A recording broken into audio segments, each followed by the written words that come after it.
കർത്താവിൻ്റെ അതിപരിശുദ്ധമായ നാമത്തിന് നന്ദിയോടെ സ്തോത്രം ചെയ്യുകയും സ്തുതിക്കുകയും ചെയ്യുന്നു. ക്രിസ്തുവിൽ ബഹുമാന്യരും ദൈവത്തിന് പ്രിയരും വചനകേൾവിയിൽ തൽപരരുമായ പ്രിയമുള്ള സഹോദരി സഹോദരന്മാരെ, കർത്തൃദാസന്മാരെ, നല്ല ദിവസത്തിൻ്റെ നല്ല സമയത്തിനായി ദൈവത്തെ വാഴ്ത്തുന്നു.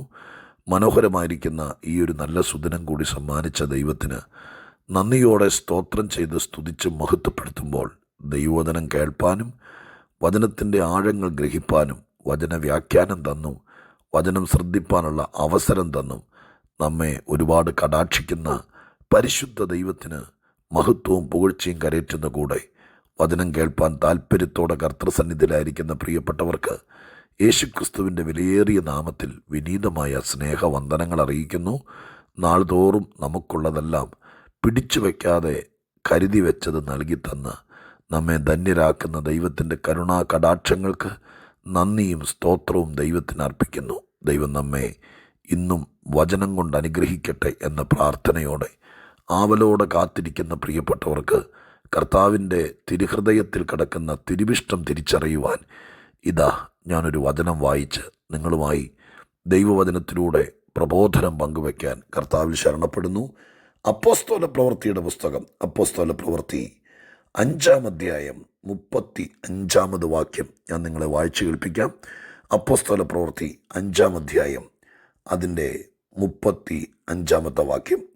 പിന്നെ അവൻ അവരോട്, ഇസ്രായേൽ പുരുഷന്മാരെ, ഈ മനുഷ്യരുടെ കാര്യത്തിൽ നിങ്ങൾ എന്ത് ചെയ്യുവാൻ പോകുന്നു എന്ന് സൂക്ഷിച്ചുകൊള്ളുവീൻ. ഈ മനുഷ്യരുടെ കാര്യത്തിൽ നിങ്ങൾ എന്താ ചെയ്യാൻ പോകുന്നതെന്ന് സൂക്ഷിച്ചുകൊള്ളുവീൻ. അപ്പോസ്തല പ്രവൃത്തി 5-ാം അധ്യായത്തിൽ അപ്പോസ്തലന്മാരായിരിക്കുന്ന കർത്താവ് നിയോഗിച്ച് ഭൂമിയിലാക്കി വെച്ചിട്ട് സ്വർഗാരോഹണം ചെയ്ത കർത്താവിൻ്റെ അരിമശിഷ്യന്മാർ അഥവാ അപ്പോസ്തോലിക ഗണം, അവർ യെരുശലേമിൻ്റെ തെരുവിലൂടെ കർത്താവിൻ്റെ കൽപ്പനപ്രകാരം ആളുകളോട് യേശുവിനെക്കുറിച്ച് പറയുകയും ദൈവരാജ്യം പ്രസംഗിക്കുകയും ഒപ്പം അവർക്ക് കൊടുത്ത അധികാര അടിസ്ഥാനത്തിൽ അത്ഭുതങ്ങളാലും അടയാളങ്ങളാലും ദൈവത്തിൻ്റെ വചനത്തെ ഉറപ്പിച്ച് ദൈവിക വേല ചെയ്ത് തുടങ്ങിയിരിക്കുന്ന സന്ദർഭമാണ്.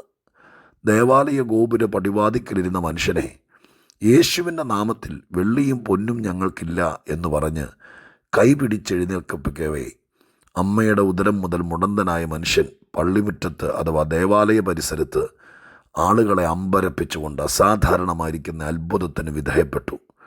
ആ നിമിഷം മുതൽ യഹൂദന്മാരുടെ നേതൃസംഘത്തിന് തലവേദന വർദ്ധിച്ചു.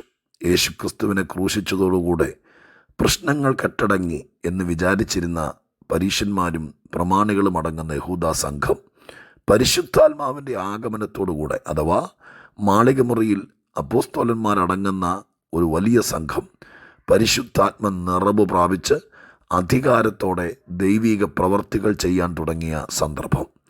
ആ വിലപ്പെട്ട നിമിഷത്തിൽ ഇതാ സ്തോത്രം അത്ഭുതങ്ങൾ ആരംഭിച്ചിരിക്കുന്ന ആ പ്രത്യേക സന്ദർഭത്തിൽ നിഷേധിക്കാൻ കഴിയാത്ത രീതിയിൽ യേശുക്രിസ്തു ജീവിച്ചിരിക്കുന്നു എന്ന് ദൃഷ്ടാന്തങ്ങളിൽ കൂടെ തെളിയിക്കപ്പെട്ടുകൊണ്ടിരിക്കുന്ന ആ വേള യഹൂദന്മാരെ ചൊടിപ്പിച്ചു. അവർ അപ്പോസ്തലന്മാരെ അറസ്റ്റ് ചെയ്തു. അങ്ങനെ 5-ാം അധ്യായത്തിനകത്ത് ഒരു രാത്രി അപ്പോസ്തലന്മാരെ പൊതു തടവിലാക്കി എന്നാണ് എഴുതിയിരിക്കുന്നത്. അടുത്ത ദിവസം സെനദ്രീം സംഘം എന്നറിയപ്പെടുന്ന മതകോടതി മുഴുവൻ ഒന്നിച്ചുകൂടി ഇവർക്ക് വിരോധമായിട്ട് ആലോചനകൾ നടത്തുകയാണ്. ശിക്ഷാ നടപടികൾ നിർവർത്തിച്ച് ഇവരെ കൊണ്ടുള്ള ദൈവിക പ്രവർത്തികൾ ഇല്ലാതാക്കാൻ വേണ്ടി, അടച്ചു കളയാൻ വേണ്ടി അശ്രാന്തമായിരിക്കുന്ന പരിശ്രമം നടത്തി, വിചാരണ നടത്തി, വിസ്താരം നടത്തി, വിധി പറയാൻ വേണ്ടി ഒരുങ്ങുകയാണ്. വിചാരണ വേളയിൽ അവർ കർശനമായി വിരൽ ചൂണ്ടി പറഞ്ഞു, യേശുക്രിസ്തുവിൻ്റെ നാമത്തിലോ പരിശുദ്ധാത്മാവിൻ്റെ ശക്തിയിലോ ഈ പട്ടണത്തിൽ ഒന്നും ചെയ്യരുത് എന്ന് നിങ്ങളോട് കൽപ്പിച്ചിട്ടുണ്ടല്ലോ എന്ന് ചോദിച്ച ചോദ്യത്തിന് മനുഷ്യരെക്കാൾ അധികം ദൈവത്തെ വിശ്വസിക്കുകയും അനുസരിക്കുകയും ചെയ്യേണ്ടതല്ലയോ എന്നുള്ള മറുപടി കൊണ്ട് യഹൂദന്മാരെ അഥവാ സെനദ്രീം സംഘത്തിൻ്റെ തലവന്മാരെ ചൊടിപ്പിച്ചു. അത് നിമിത്തം വളരെ കോപപരവശരായി അപ്പോസ്തലന്മാർക്ക് വിരോധമായിട്ട് ശിക്ഷാ നടപടികളിലേക്ക് പ്രവേശിക്കാൻ വേണ്ടി ഒരുങ്ങുകയാണ്. സെനദ്രീം സംഘത്തിൻ്റെ അന്നത്തെ അഥവാ മതകോടതിയുടെ അന്നത്തെ അധികാരമനുസരിച്ച് ഏത് നടപടിയും സ്വീകരിക്കാം, അഥവാ വധശിക്ഷ വരെ കൊടുക്കാൻ അധികാരമുണ്ട്. അന്ന് സർക്കാർ അതിന് അനുമതി കൊടുത്തിട്ടുണ്ട്. മതപരമായിരിക്കുന്ന കുറ്റങ്ങൾ ചാർത്തി തെളിവുകളുണ്ടെങ്കിലും ഇല്ലെങ്കിലും ഉൾവൈരാഗ്യമുള്ള ആളുകളെ മതവൈരം ചാർത്തി ഇല്ലാതാക്കുന്നത് അന്നത്തെ മതകോടതിയുടെ പ്രവണതയായിരുന്നു. അതുകൊണ്ട് അപ്പോസ്തലന്മാരെ ഇല്ലാതാക്കാം, എന്തോ ഇല്ലാതാക്കാൻ വേണ്ടി തന്നെ അവർ ഭാവിച്ചു എന്നാണ് 33-ാമത്തെ വാക്യത്തിൽ എഴുതിയിരിക്കുന്നത്. ഇത് കേട്ടപ്പോൾ അവർ കോപപരവശരായി അവരെ ഒടുക്കിക്കളയാൻ ഭാവിച്ചു എന്ന് പറഞ്ഞാൽ, ഇനി ഭൂമിയുടെ മുഖത്ത് അപ്പോസ്തലന്മാരോ ഈ മാർഗമോ ഉണ്ടാകാതിരിക്കാൻ വേണ്ടി അവർ പ്ലാൻ ചെയ്തു. ഇങ്ങനെ വിധി നടപ്പാക്കാൻ വേണ്ടി, അഥവാ ഇവർക്ക് വിരോധമായിട്ട് ഇവരെ ഇല്ലാതാക്കാൻ, ഒടുക്കിക്കളയാൻ വേണ്ടിയിട്ടുള്ള എല്ലാ പേപ്പർ വർക്കുകളും ആരംഭിച്ചു. അതിൻ്റെ ആലോചനകൾ നടന്നു. സന്നിധി സംഘത്തിലെ 100% ആളുകൾക്കും അത് താല്പര്യവുമായിരുന്നു. ഇവരിനി ഭൂമിയുടെ മുഖത്ത് വേണ്ട, ഇവരുടെ പ്രവർത്തനങ്ങൾ ഈ നാട്ടിൽ വേണ്ട, ഇവരുടെ യാതൊരു കാര്യങ്ങളും വേണ്ട എന്നുള്ള നിശ്ചയദാർഢ്യത്തോടെ പ്രവർത്തനത്തിന്, അഥവാ ഇവർക്ക് വിരോധമായിട്ടുള്ള നീക്കത്തിന് വേണ്ടി സന്നദ്ധമായിരിക്കുന്ന ഈ അപ്രത്യേക വേളയിൽ ഇതാ സ്തോത്രം, അവരുടെ നടുവിൽ എല്ലാവർക്കും സമ്മതനായ ഗമാലിയേൽ എന്ന് പേരുള്ള ഒരുവനെ ദൈവം എഴുന്നേൽപ്പിച്ചു എന്ന് വേണം പറയാൻ. അവരുടെ ഇടയിൽ നിന്ന് തന്നെയാണ് പരീക്ഷ പ്രമുഖനായ, കാര്യങ്ങൾ പറഞ്ഞാൽ പൊതുജനം സമ്മതിക്കുന്ന ഒരുവൻ ഗമാലിയേൽ, അവനെ ദൈവം എഴുന്നേൽപ്പിച്ചു. ഒരു കാര്യം ഇവിടെ നിന്നുകൊണ്ട് സ്പഷ്ടമായിട്ട് കഷ്ടങ്ങളുടെ തീച്ചൂളയിലൂടെ കടന്നു പോകുന്ന പ്രിയപ്പെട്ടവർക്ക് വേണ്ടി പറയാം.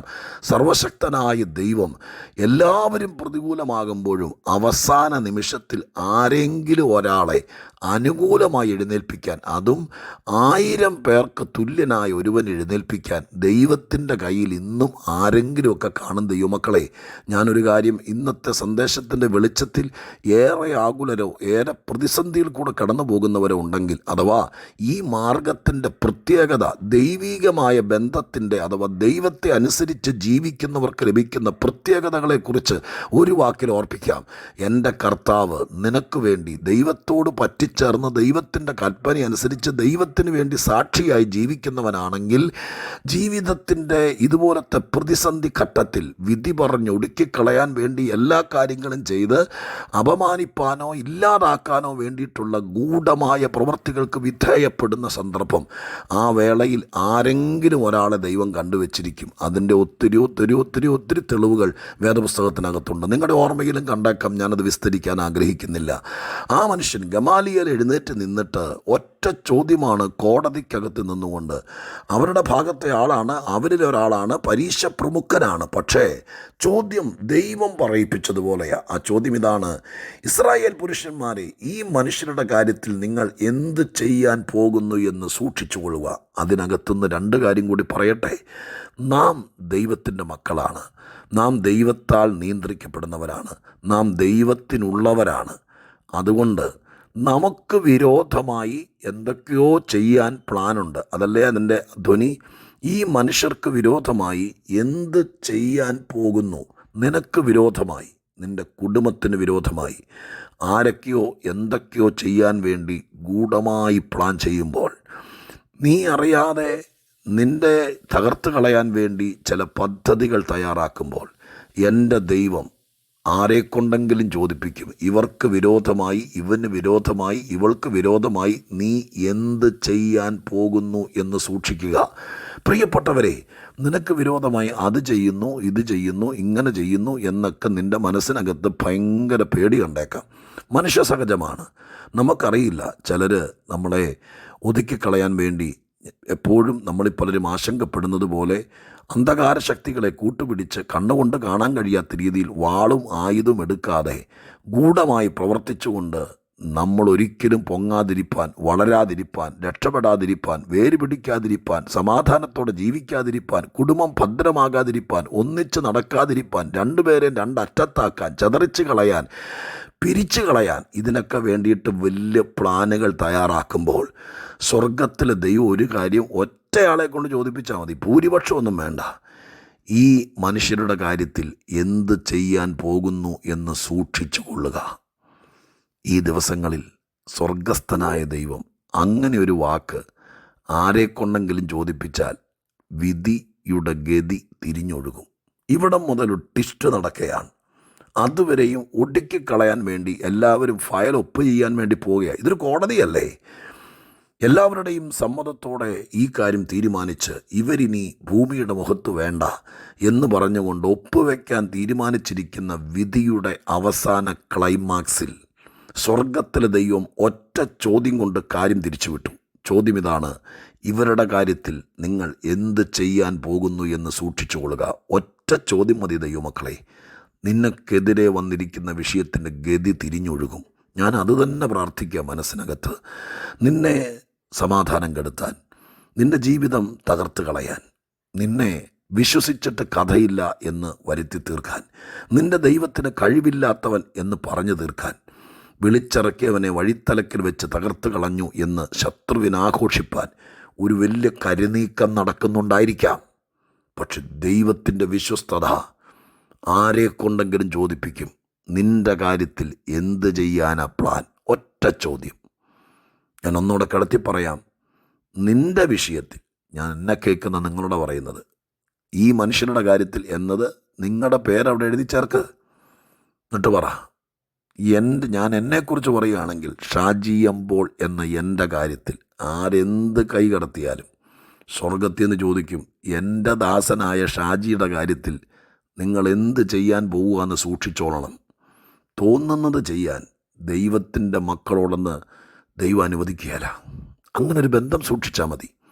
കോടതി കേസ് കിടക്കുന്നവർ കണ്ടേക്കാം, റിസൾട്ട് കാത്തിരിക്കുന്നവർ കണ്ടേക്കാം, നിന്നെ മനഃപൂർവ്വമായി ഇല്ലാതാക്കാൻ വേണ്ടി ശത്രു മനസ്സിൽ കയറി പ്രവർത്തിക്കുന്നവർ കണ്ടേക്കാം. ദൈവം ഒറ്റ ചോദ്യം കൊണ്ട് കാര്യം തിരിക്കും. നിൻ്റെ കാര്യത്തിൽ എന്ത് ചെയ്യാൻ പോകുന്നു എന്ന് സൂക്ഷിച്ചുകൊള്ളുക. ആ ഒരു ചോദ്യം ദൈവം ചിലരെ കൊണ്ട് ചോദിപ്പിക്കട്ടെ. അതോടെ കാര്യഗതികൾ തിരിഞ്ഞു മറയട്ടെ. ചങ്കിന് നേരെ വരുന്ന വിഷയങ്ങൾ തലതാത്തട്ടെ. നിനക്ക് വിരോധമായി എഴുതിയ രേഖകൾ ക്യാൻസലാകട്ടെ.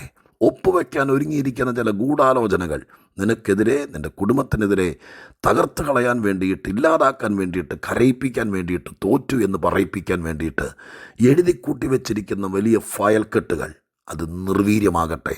ഒറ്റ ചോദ്യം കൊണ്ട് നമ്മുടെ ദൈവത്തെ നമുക്ക് വിശ്വസിക്കാം. പ്രശ്നങ്ങളെ ചെറുതായി കാണാം. പ്രതികൂലത്തിന് വേണ്ടി സാത്താൻ നിർത്തിയിരിക്കുന്ന സംഘത്തെ പേടിക്കാതിരിക്കാം. ഒറ്റ മനുഷ്യനെ കൊണ്ട് വിധി തിരുത്തുന്ന ദൈവം, ഗതി മാറ്റുന്ന ദൈവം, ആ ദൈവത്തെ നമുക്ക് ആഴമായി വിശ്വസിക്കാം. നിങ്ങളുടെ കാര്യത്തിൽ എന്തും ചെയ്യാമെന്ന് ആരെങ്കിലും വ്യാമോഹിച്ചാൽ അത് നടക്കൂല എന്ന് ഈ വചനത്തിൽ കൈവച്ച് നിങ്ങൾ ധൈര്യമായി പറയുക. ദൈവം ചോദിപ്പിക്കും, ഈ കുടുംബത്തിൻ്റെ കാര്യത്തിൽ എന്ത് ചെയ്യാൻ പോവാ? ആ ചോദ്യം കൊണ്ട് സ്ഥിതി മാറും കേട്ടോ. പ്രാർത്ഥിക്കാം. പരിശുദ്ധ ദൈവമേ, ഞങ്ങളുടെ സ്വർഗീയ പിതാവേ, ഗമാലിയേലിനെ കോടതി വളപ്പിൽ എഴുന്നേൽപ്പിച്ചവനെ, ഞാൻ ദൈവത്തോട് പ്രാർത്ഥിക്കുന്നു. ഇന്നിത് കേൾക്കുന്ന ചിലരുടെ വിഷയത്തിൽ ആരൊക്കെയോ എന്തൊക്കെയോ ഭയങ്കരമായ പരിപാടികൾ അണക്കിയിട്ടുണ്ട്. എന്തോ ചെയ്യാൻ വേണ്ടി ഈ ആഴ്ച എല്ലാ സാധ്യതകളും അവരൊപ്പിച്ചു വച്ചിട്ടുണ്ട്. പക്ഷേ എൻ്റെ കർത്താവ് അവരുടെ പാളയത്തിൽ നിന്ന് ഒരുത്തനെ കൊണ്ട് തന്നെ ചോദിപ്പിക്കും, ഇവൻ്റെ കാര്യത്തിൽ എന്ത് ചെയ്യാൻ പോവുകയെന്ന്. അവരൊറ്റ ചോദ്യത്തോടെ വിശ്വസിക്കുന്ന, വചനം കേൾക്കുന്ന ദൈവത്തിനുള്ള എൻ്റെ പ്രിയപ്പെട്ടവർ ചിലർ രക്ഷപ്പെടട്ടെ. വിധി തിരിയട്ടെ. അവരുടെ പ്ലാനുകളും ഭാവനകളും തകരട്ടെ. യേശുവിൻ്റെ നാമത്തിൽ ഇത് കേട്ടവർ രക്ഷപ്പെടട്ടെ. പ്രാർത്ഥന കേട്ടതിന് നന്ദി. യേശുവിൻ്റെ നാമത്തിൽ അപേക്ഷിക്കുന്നു, കേൾക്കണമേ സ്വർഗീയ പിതാവേ. ആമേൻ.